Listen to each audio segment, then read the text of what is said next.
Good evening, everyone.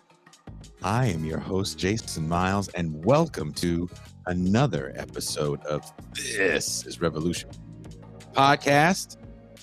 If you are new to the show, please hit the like and subscribe button. Don't forget to hit the bell so you are notified anytime and every time we go live, as in the new year we are adding more programming to the channel, video essays from various members of the group, to just brand new shows. With that being said, because there's a lot we have to cover today, this is going to be a very spicy topic, I think. Let me bring in my homie, my co-host, my dog. He is the man that brought the Mau Mau to Newsweek, the Pascal Robert.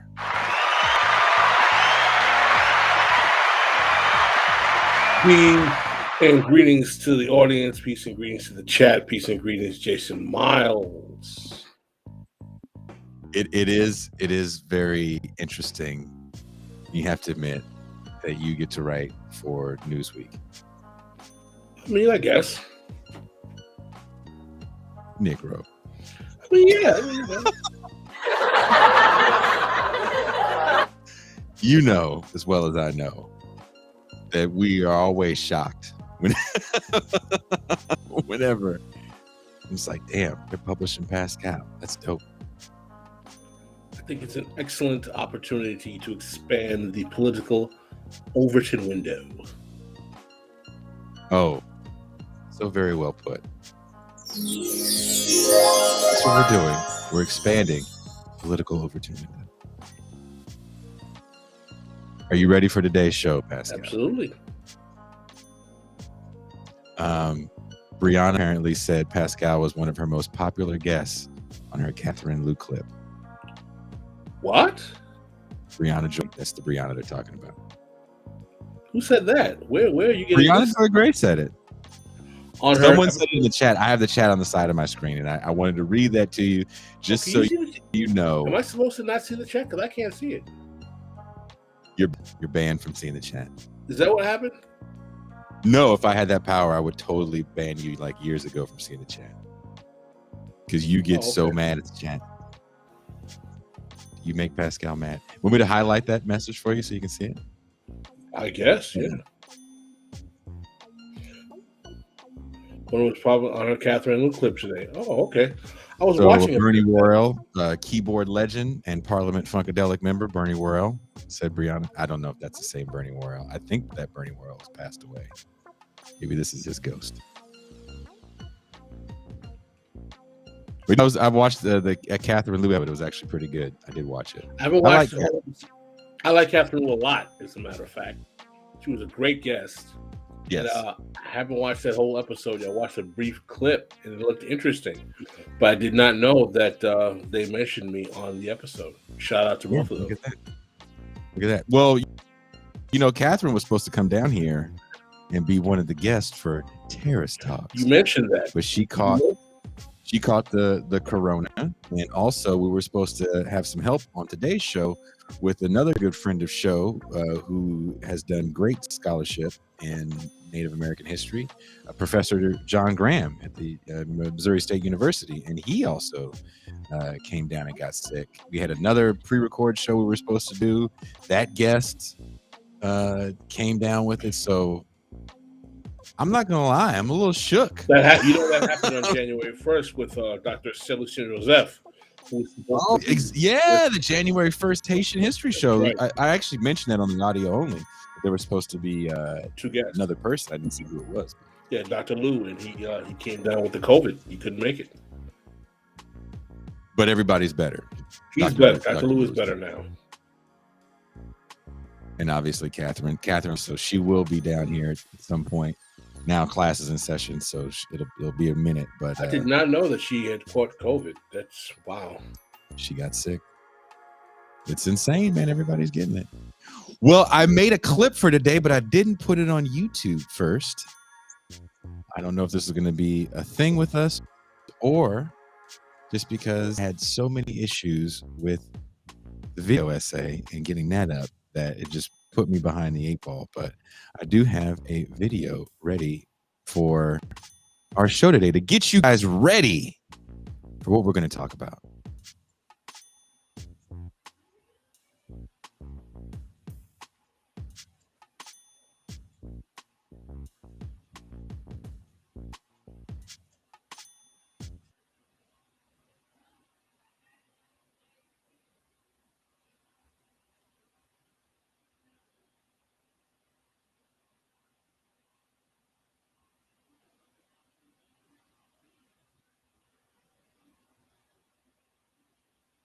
The video didn't play.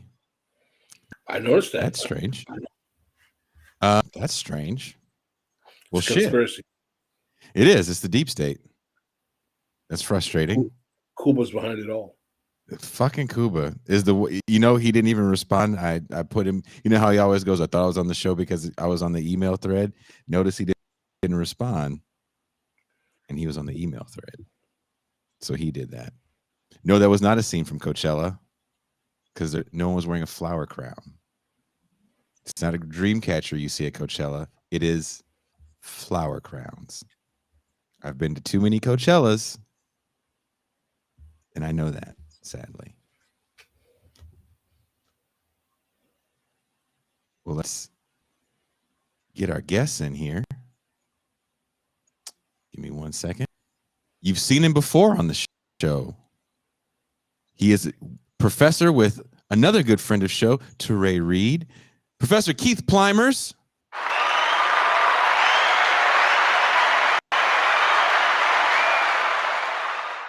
Hey guys, thanks for having me back. Oh, no problem. Thanks for actually helping put this together. Also, shout out to Teray for helping put this together.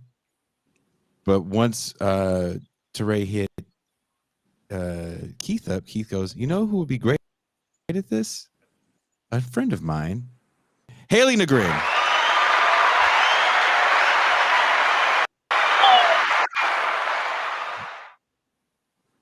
So just to let you guys know, Keith Pluymers is an expert on modern history and environmental history. He's a professor of history at Illinois State and author. Hayley Negrin specializes in Native American history, slavery, and the history of women and gender in the Atlantic world. Her current book project investigates the transformation of indigenous kinship ties and politics under English chattel slavery in early North America. Please welcome Keith and Hayley. Sorry, the intro clip didn't play. Maybe I myself the wrong one. That's very strange. So I apologize for that. But anyway, let's talk the enslavement of Native Americans.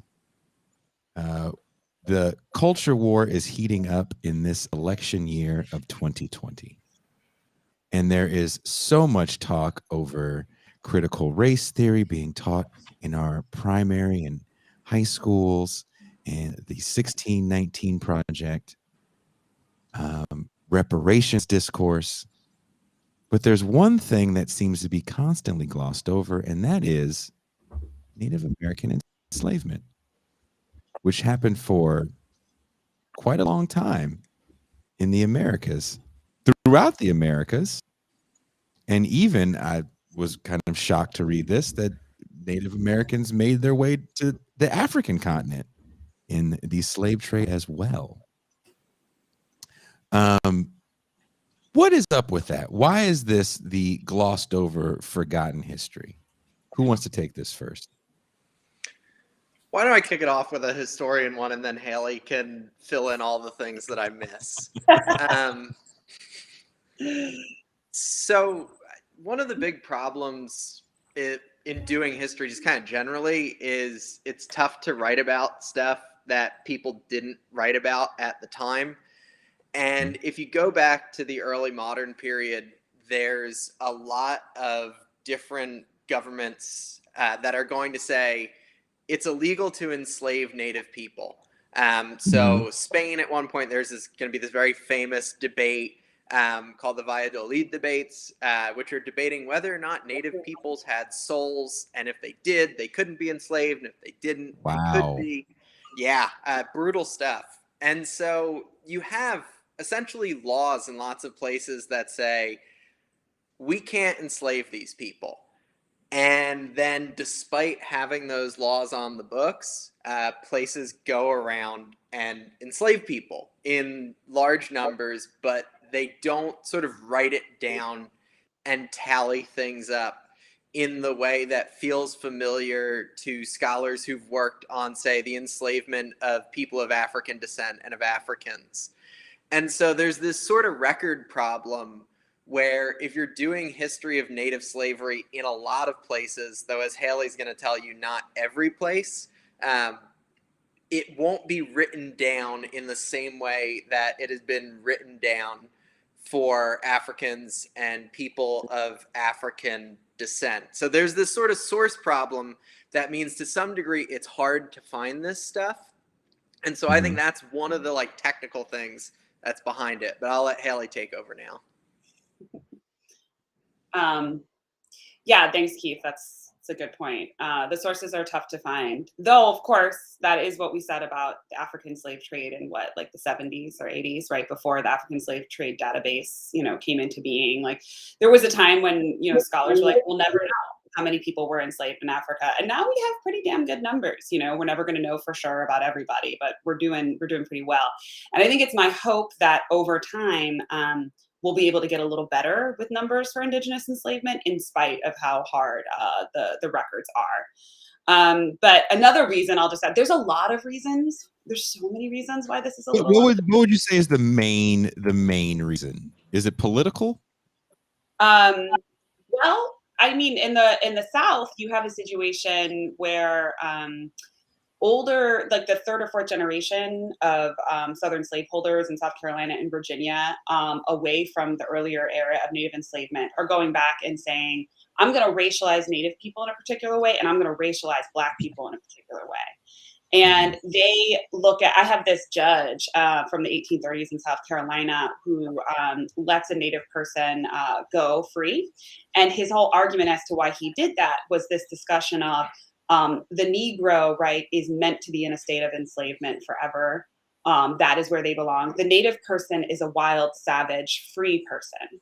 The red man is meant to be free. So it's this very bizarre racialization that's going on, that's very specific and changes over time. That also has to do with why, especially Southerners, covered it up in the 19th century specifically. Well, when exactly does this process begin, and how entrenched is it in the historical narrative of the British colonies or the United States exactly? And where was this practice most dominant? I'm curious what Keith says. I always start with Columbus, right? I mean, I guess prior to him, folks are clearing out the Canaries on the coast of Africa. That's one of the first places where Indigenous slavery is going on. I mean, I always say with Columbus, if you're going to acknowledge that he discovered America, you have to say he discovered Indian slavery, because what he was doing in the Caribbean was rampant. He was going on to island after island, just slaving. So it starts with the Spanish, really. And in terms of British colonies, when the first person, probably Afro-Caribbean, is brought as a slave to Bermuda in 1617, a Native person is brought with him. So there's a way in which African slavery and Native slavery come at more or less the exact same moment in the British Atlantic in particular. If we think about Bermuda as a key site in which slavery is going to start, in which you get early ideas being formed about why people of African descent should be used for labor, what that labor is going to look like. There's African people and Native people who are being brought at the exact same moment. In Barbados, you'll have Native people, a pretty significant number of them. I think it's 32 were brought in the 1620s. So right about the same time as you're having people of African descent brought there. And yeah, I mean, the two are really just right there at that founding moment together for the British Caribbean, and they function right alongside each other. Mm-hmm. Now, we are aware that upon Columbus's arrival, that there is a kind of encapture of the native populations, and according to the narrative, it's with the plea of Las Casas, who basically says that these people are being so brutally, assaulted, murdered, killed, and treated, and that we need to bring, a more robust specimen, and advocating for the Africans. So, when we're talking about the phenomenon of native enslavement, are we talking about something that's really limited to the Columbian period or we're talking about something that goes well into the 19th century? Because I'm more interested in seeing how it manifests, really, particularly in North America. Mm-hmm. It goes into the 19th century. And it goes throughout the Americas as well. When we think slavery, I think we also think that it stays particularly in the plantation economy, but we forget about the expansion of the country into the West, where also when you guys talk about the documentation, it's very, very different. And the buying, I was reading about the buying and selling of native people in LA, 1850, which was like, kind of mind blowing. So I'll shut up. Yeah, there's an argument too to say that kind of residential schools and stealing like the life and labor of children, right, through Native American livelihoods, everything that actually is connected to Indigenous slavery because so many children are also targeted in this practice. So there's an argument that there's a whole big spectrum here of bonded labor and slavery for Native people that connects to pretty much every big moment in Native American history over time, including the residential schools, which is something that people, might know about. Yeah, and that go into the 20th century for the residential, the late 20th century, right, for residential schools. But a thing I would say is that, and Jason just brought this up, if we think about the Americas broadly, we get beyond the plantation because we have to think about things like mining in particular. Yes, silver. In Spanish colonies. Yeah, silver mines as sort of key sites in which Native people are enslaved. And, there's different systems that are going to be in North and South America for what bonded labor looks like. So again, this gets to the sort of source thing I said was tricky. Again, Spanish colonies are going to say, well, you can't enslave any of these people. And then they're going to come up with systems that they will say are not slavery, but in which people are not paid. They're forced to work. They are pretty extreme violence is used against them. And the condition is bound up in communities as a hereditary form. So they're like, it's not slavery, but it sure sounds a lot like slavery if you think about it for a second. That's what was interesting in what I was, and again, I definitely am nowhere near the level of research that you guys have done in getting ready for the show, but I did definitely have to read up on this. I didn't know much about it. But it seems like from one thing that I did read from Brown University was a study. It had more to do with native populations on the East Coast, but apparently a lot surrendered because they didn't want to be sold to a different country and go overseas. And so they figured, well, if I surrender, maybe the conditions won't be as bad. Can you guys talk about that as well? Yeah, so you're referencing, there's a project at Brown that the historian Linford Fisher is directing along with other people called the Stolen Relations Project. And that gets at stuff that, I remember first kind of coming across it in the records because after a large war in New England, a number of Native people are sent to Bermuda, and then they're forced to be released by the government of Bermuda. But this is part of this broader pattern in which when English colonists in North America are fighting genocidal wars, the Pequot War in particular, there's one of the most brutal 17th century images you'll ever see of this conflict in which a bunch of it's a woodcut. So the quality of the image to modernize looks kind of crappy, but it's a brutal image because you see just English soldiers surrounding a village full of women and children and just firing into it. Whoa. Yeah, it's one of despite, we tend to think of like, oh, quality of image in a sort of sense of representing reality, can make them more intense. I mean, this one doesn't have that, but it's a really tough thing to look at. And after that conflict, it wasn't enough for the English to simply like fire on and attempt to kill unarmed people, peaceful people, but then to enslave significant numbers of them and sell them into the Caribbean. And even after you have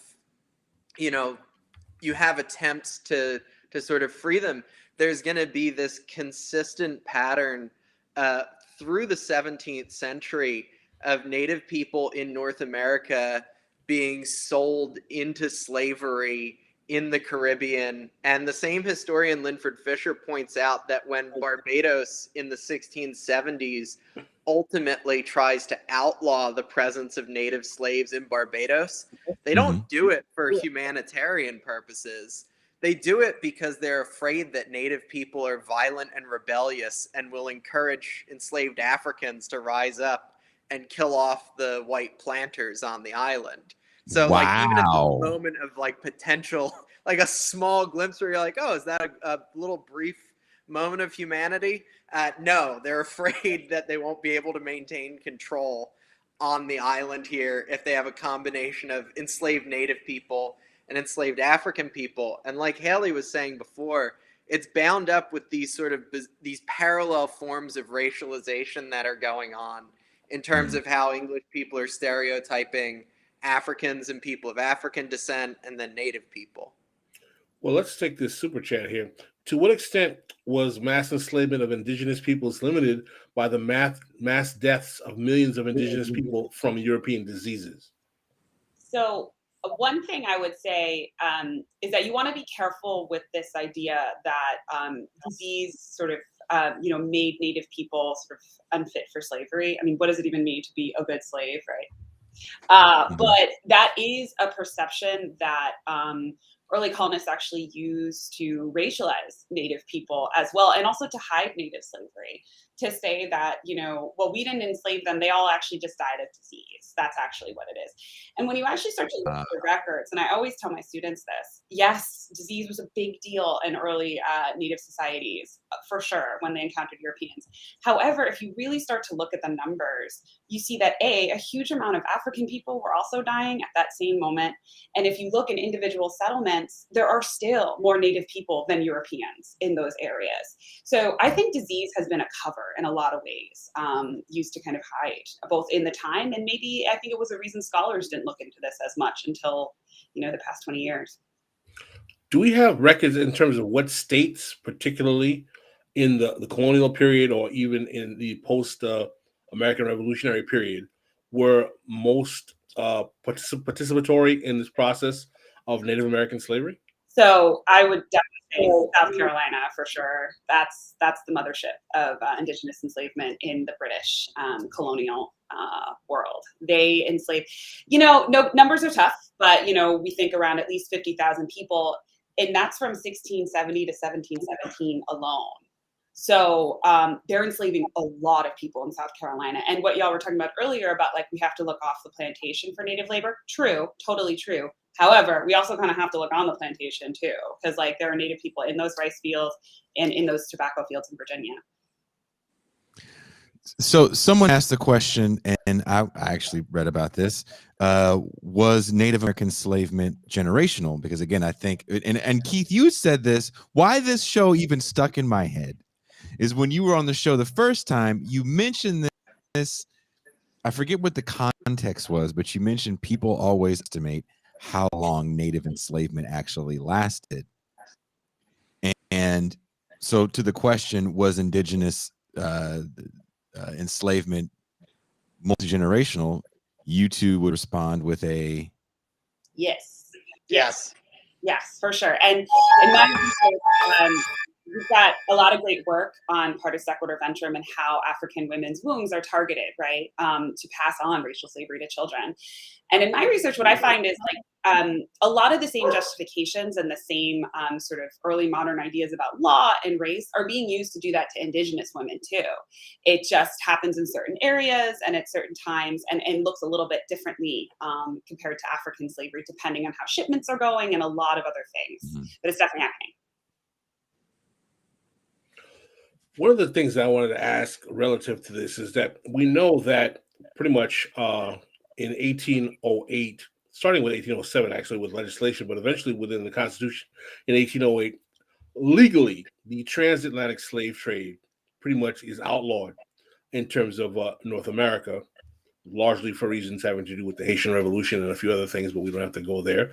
But at the same time, after that, there is a large and rather extensive process, which very few people talk about, of slave breeding.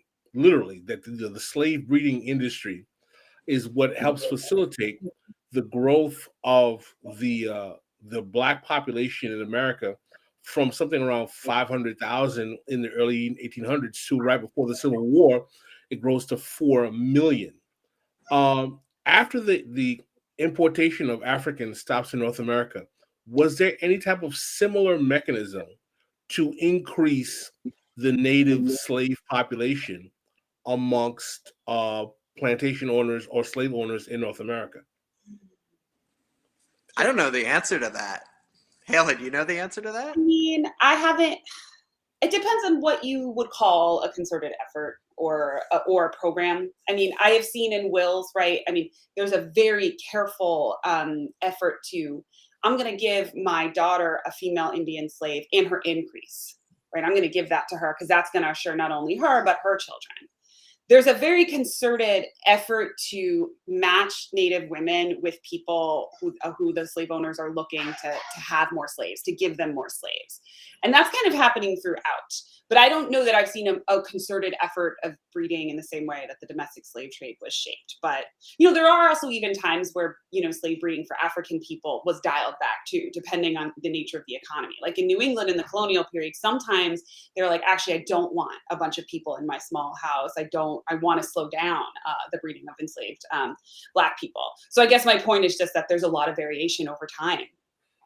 Yeah, and I think you hit something important there, Hayley, too, which is that there's real varieties of where and how enslaved people are held. So we always have to have this tension of like, don't forget that there are, in fact, plantations in Western Virginia and in South Carolina that are dependent on enslaved native labor.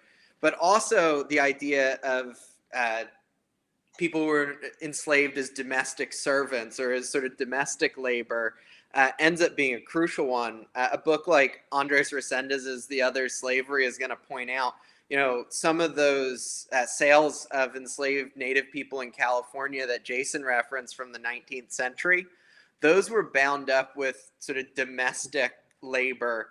And so there's this way in which even some of the incentives about how what planters will call increase or reproduction, people's children are then bound up with sort of the particular conditions in which people are held and enslaved. And so I think that real sort of variety of conditions and planters and slavers are often, they will sort of think through and slot people into different categories within their labor system.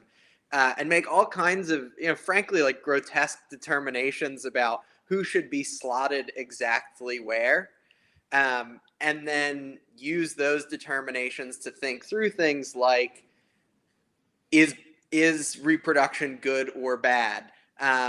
Do we prefer men or women or children in these particular positions? And so I think that those logics of sort of different categories of slavery or different sort of tasks within a slave economy end up shaping a lot of what happens, what is sort of imposed on individual people and individual circumstances. Another question I wanted to ask you is there documentation to demonstrate whether or not phenomenon like slave catching, escaped slave, runaway slaves, or slave hunting, things of that nature that were more commonplace when it came to the African plantation economy and slave system. Was this something that was also practiced upon Native Americans who were enslaved? Yeah, I don't know, Keith, if you want to chat too. No, you fire away, Hayley. So in Virginia, there's a couple of early counties that are dependent on Indigenous enslavement entirely, almost for different periods of time. For like 30 years in this one county in Virginia, it's pretty much all Indigenous people who are enslaved there. And the reason I just point to that is because what you see is a local development of kind of a mini carceral state in that county that is basically developed to contain Indigenous enslaved people. And, like the sheriff, knows the jailer, and the jailer knows, the representative who's going to the House of, the legislature to talk about Indigenous enslavement and the law. And they all work together to kind of have a sort of surveillance over Indigenous people. There's a lot of attempts to run away that I find in the records from Indigenous people. And then there's a lot of catching of them that happens. Yeah, and I would just flag up what Hayley said there too. This is one of the coolest things about Hayley's work, if I could brag about her for a minute here, since she's my friend and whatnot. These geographic distinctions within Virginia for what types of slavery are practiced where is really important if we're going to try to understand the development of early modern markets and the way that, say, commercial development of capitalism, things like that are entangled, the degree to which it's entangled with slavery. Well, it's not enough to just say slavery there, because of course the people who are living in Tidewater, Virginia, and who are the largest planters, if you look at records from the 1620s, they're already starting to have significant numbers of enslaved Africans. But then you're getting a kind of second tier of planters without access to Atlantic slave markets who develop Indigenous slavery in those Western counties, which Hayley can tell you about, as this sort of they're viewing it almost as an alternative to African slavery, which they can't buy into in the same ways. So there's these parallel systems developing among English colonists in Virginia, and they're trying, they're essentially, they're both like, well, coerced labor is really important and we think it's awesome and we should do it. But they develop these really different markets, different systems for how they're going to get enslaved labor. And so, there you have these real distinctions, even geographically within a single colony and then state. And also class distinctions too, like you mentioned, Keith, like the planters Keith was just talking about in the Tidewater who adopt African slavery earlier. Those folks tend to be the richer ones, right? With Indigenous slavery, I think, I haven't made this argument yet and had it peer reviewed, but other folks have talked about it, and I think we're right. It's a class situation, and lower class folks tend to be the ones in this period in Virginia who are advocating for access to Indigenous slavery because they can't get the Atlantic version. No, that's interesting. Can you elaborate on that? Is that because the enslavement of Africans was more cost prohibitive and it was cheaper and easier to acquire Native Americans? Well, so it's actually hard to acquire Native Americans too at this time, but it's because the rich planters in Virginia monopolize the African slave trade. There's like a couple of merchants who are running it in the 17th century and a couple of planters, and they're all working together. And yeah, it is expensive. But Indigenous slaves, right, sometimes they can be for, a little bit less money, right? They can be traded, but it completely depends. It's actually more about the economic connections that the planters had with traders of African slaves and how they kind of wanted to keep that to themselves. They didn't want to spread that to the masses. And the lower classes are like, I want slaves. I want them. Fine, I'll go get Indian slaves then if you won't let me have African slaves. Wow. So they became almost kind of like a secondary market for Indigenous slave labor that was not being fulfilled by the presence of Africans. Yeah, because upper class folks made it impossible for lower class people. Yeah, and you see this kind of throughout a lot of colonies. It's not just in sort of markets of slavery. That's going to be really important for sort of structuring who owns slaves and then how slave owners structure society into the 19th century, really up to the Civil War in the United States, you know, who is owning and who is not ends up being really important in shaping class distinctions in the US South. But there's just really different kinds of economic activity that are happening. People are selling in different markets. They're selling different stuff. They're either selling kind of locally or regionally versus in transatlantic markets. And so you have these sort of two interrelated but distinctive economic systems that develop side by side. What's interesting about the Virginia case is that both of them say, like, well, our economic system is going to depend on enslaved labor. Yeah.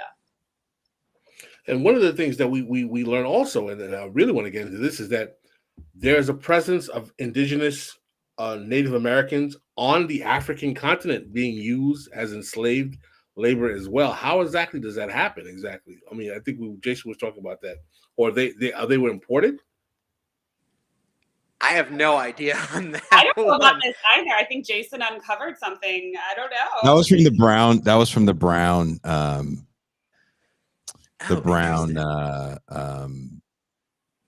Paper. I can't think of the professor's name that wrote that. They were being traded. I'll find it and read the passage. I mean, I'm not surprised, but he claims they were being traded throughout the Americas, Bermuda, Spain, and Tangier. Okay, so North Africa. Yeah, North Africa. Interesting. And he said some actually made it back to the States. Yeah, I one of the things I think recent scholarship has uncovered that people had not understood before was just how much native peoples of North America and of South America are moving around and are going different places. We get these little brief moments that I think show up. So in London, there's consistently Indian princes who get brought to London like every few years. And, English people are dumb. They can't figure out social structure. They can't learn other languages. And so they just kind of they just make stuff up. So they're like, oh, we found a king. We found a prince. We should bring him back to London.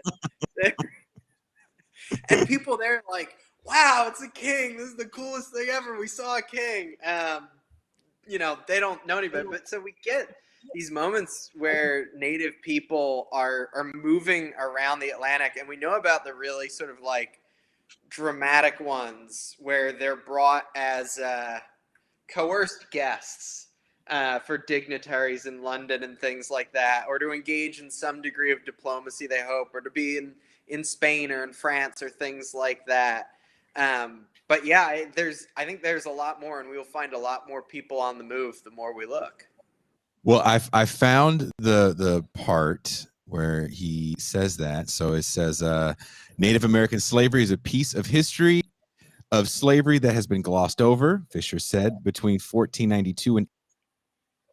Oh, no. He's just getting to the good part. He's just getting to the good part. But I'm sure he'll... Can you guys hear me? Yeah, you broke out for a little bit. Yeah, sorry. While natives had been forced into slavery and servitude as early as 1636, it was not until King Philip's War that natives were enslaved in large numbers. Fisher wrote in the study from the 1675 to 1676 war pitted Native American leader King Philip, also known as Metacom, and his allies against the English colonial settlers. During the war, New England colonies routinely shipped Native Americans as slaves to Barbados, Bermuda, Jamaica, the Azores, Spain, and Tangier in North Africa, Fisher said. Incredible. Yeah, that's okay. So now maybe it's starting to click about what that might be. There's this English colony that gets set up in Tangier. That's there. And this so this makes a lot of sense. So, one of the other things that kind of happens in this period, and it's related to these things, is that across the English world, so the Atlantic and even into the Indian Ocean, slave codes are going to travel.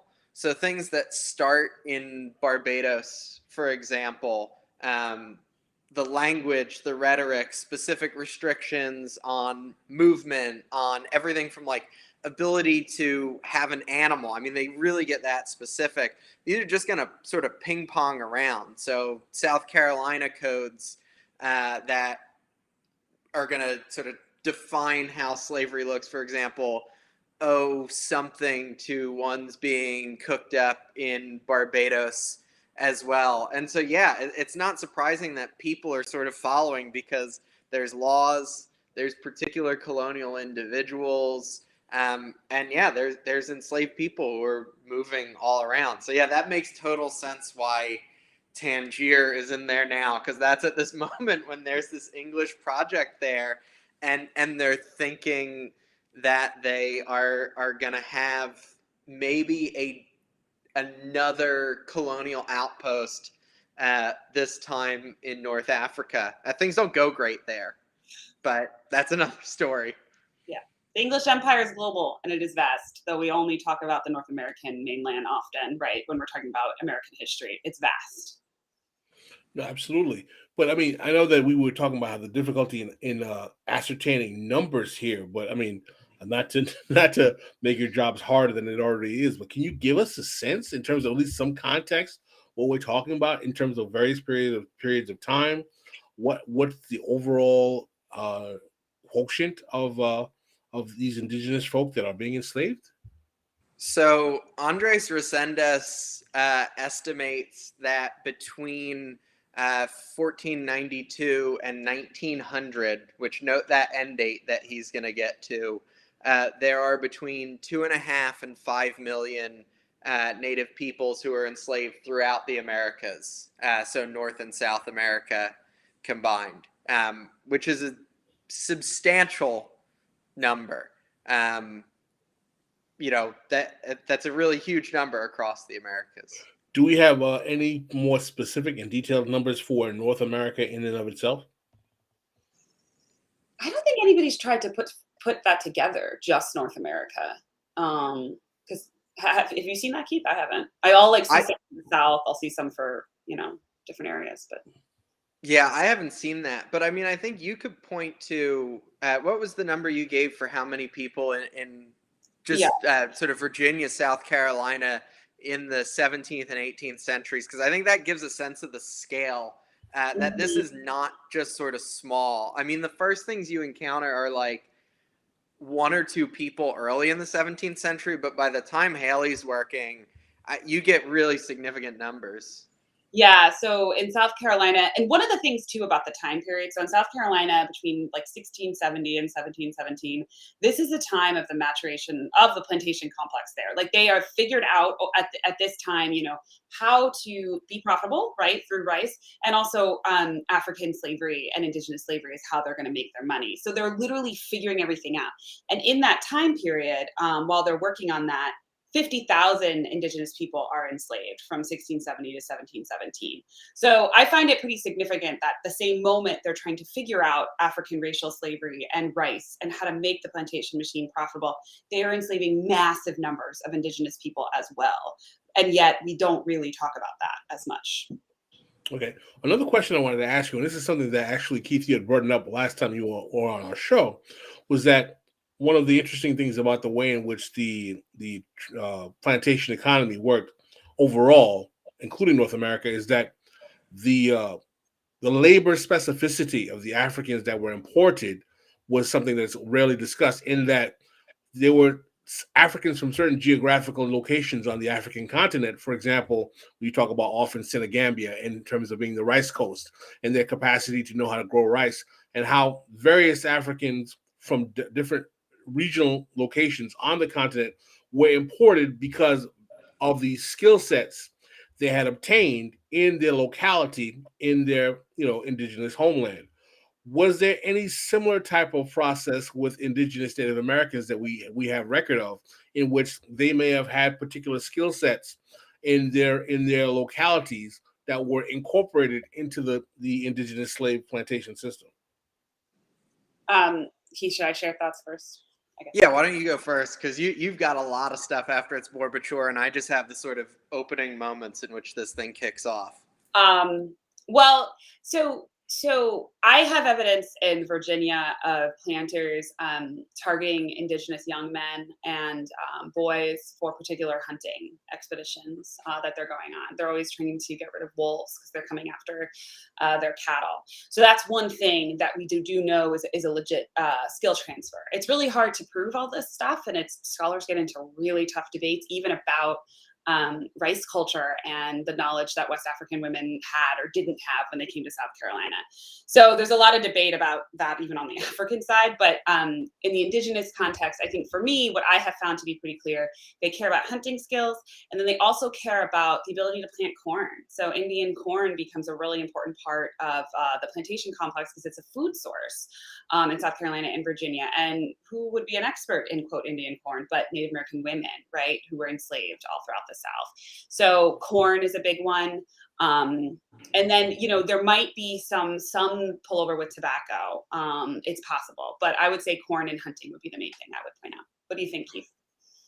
So it's when I look at like Bermuda and Barbados earlier in the 17th century, Native people are brought there for agricultural expertise for a number of the same reason that some of the first enslaved African people are brought. And it comes down to, particular crops. So if you think about something like manioc, for example, which is a tuber, if you don't know what you're doing with manioc and you eat it, you'll poison yourself. And English people poison themselves with staggering frequency. They're really, really, they just keep eating it. They get sick. They don't. But so even just growing plants, you'll have English people pretty consistently say things like, we need someone who knows how to grow stuff here. We need someone who knows what to do with these things. We need someone who knows that. And so in particular, when you're looking kind of at the earliest moments of slavery in the English Atlantic, in many cases, they're saying, well, hopefully Native people will figure out how to do this. And sometimes they will sort of make Native people and African people interchangeable in their heads. In Bermuda and Barbados, because in Barbados, the Native population that had been there historically was not there at the moment when English people grabbed the island. English people essentially needed to invent natives to teach them how to do stuff.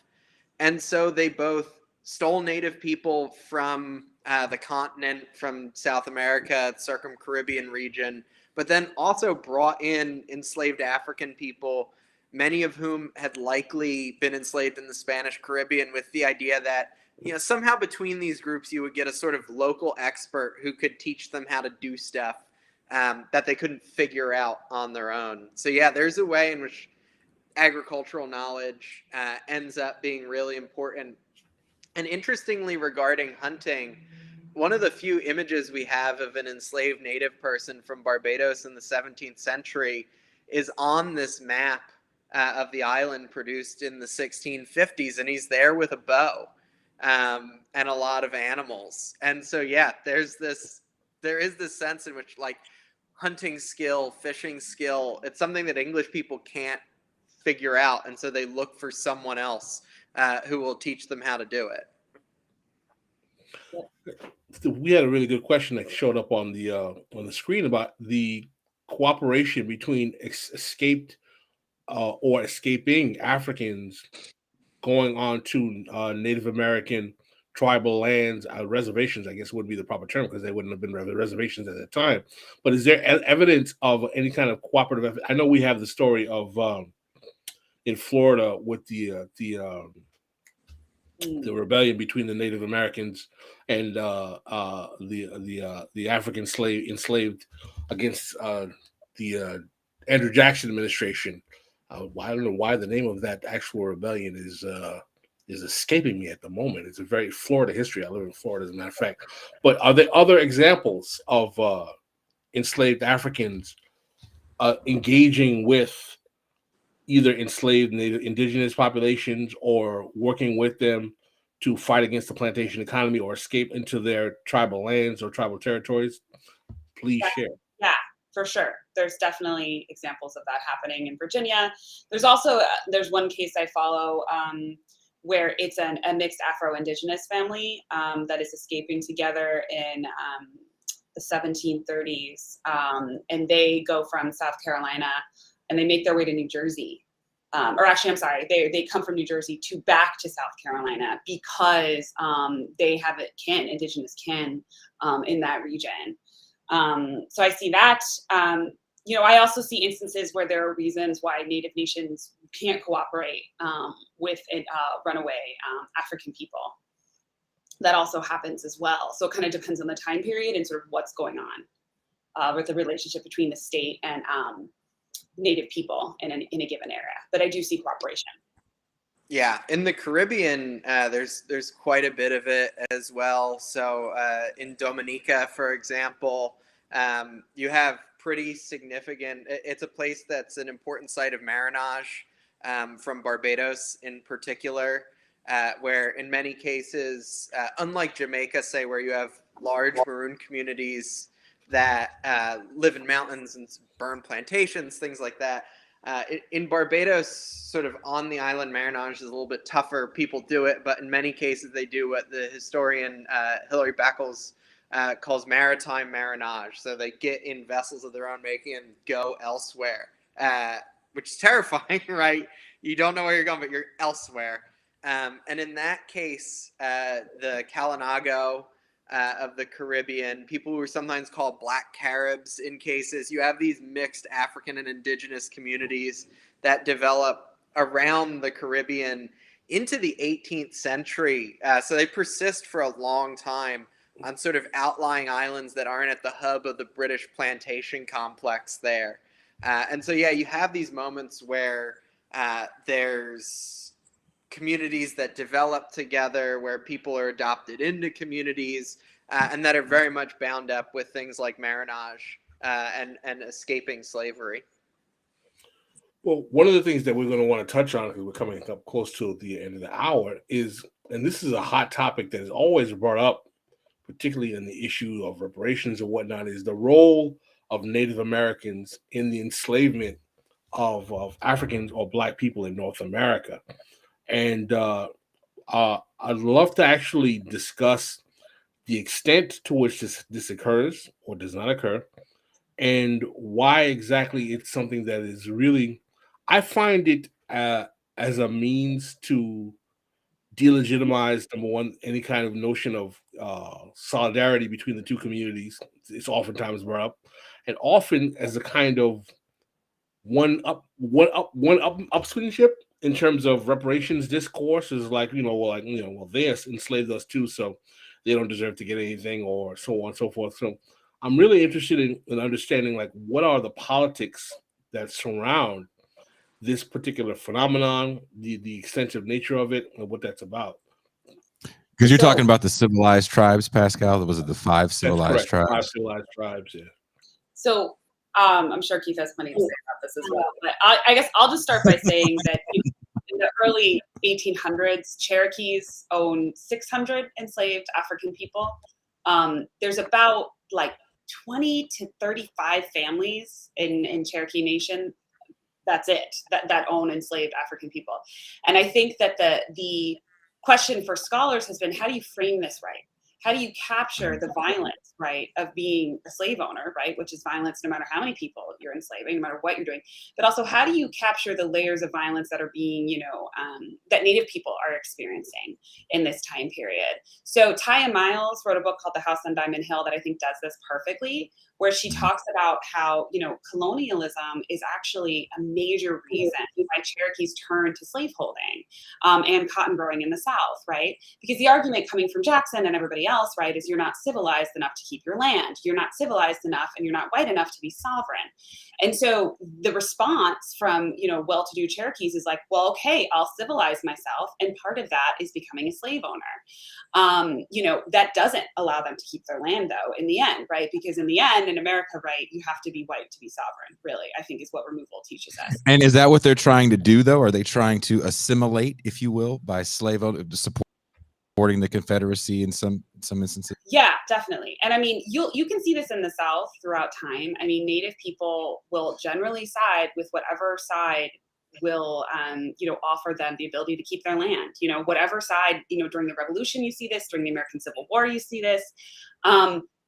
You kind of have to get rid of like the general sort of dichotomies we can see North and South, slave and free, or patriots and loyalists. Like you have to get more into localized indigenous politics to understand why, for instance, one of the nations I study, the Catawbas, joined the Confederacy, right, and not the Union, even though the Confederacy is clearly a state built on racial patriarchy.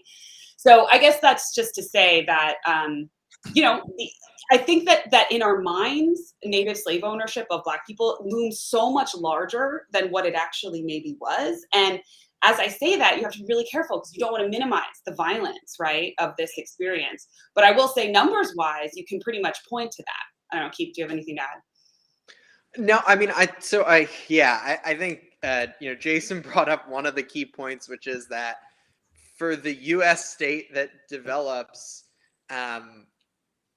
participating in certain types of property relations are a way to designate yourself as a legitimate part of the political community. Yeah. And, if you look at sort of the broad history of Native peoples of North America and their interaction with Europeans, their consistent attempts to figure out how to navigate European systems of sort of sovereignty, of things like that, and to keep.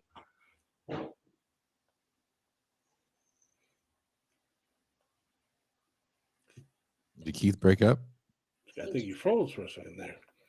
Froze a little bit.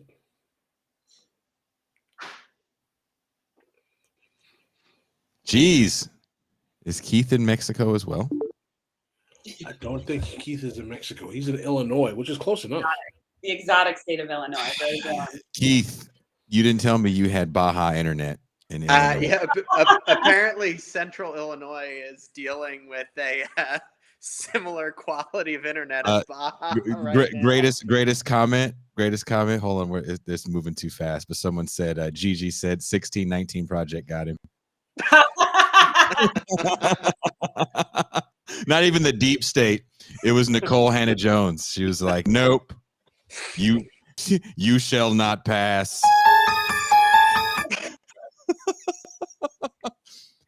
It's Nicole Hannah Jones at it again. Standing outside tonight in these temperatures, cutting my crappy internet is a punishment in and of itself, honestly.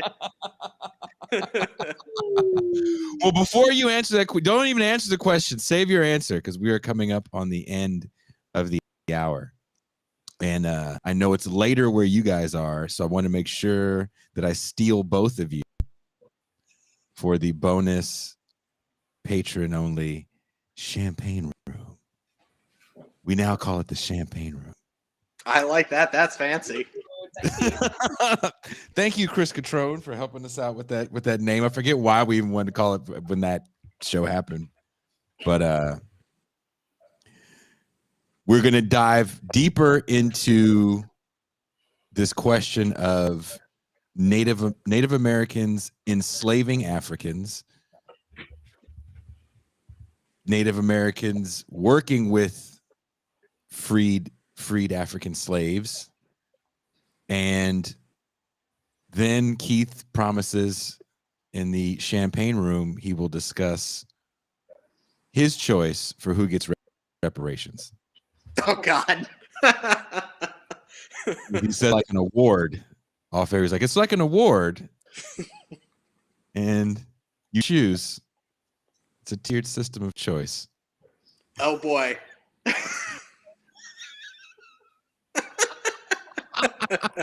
And he said he could only do it behind a paywall because, you know, he likes his job.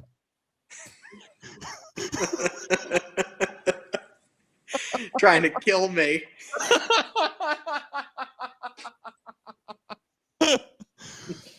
I'm totally kidding about the last part, but the other parts I'm being totally serious.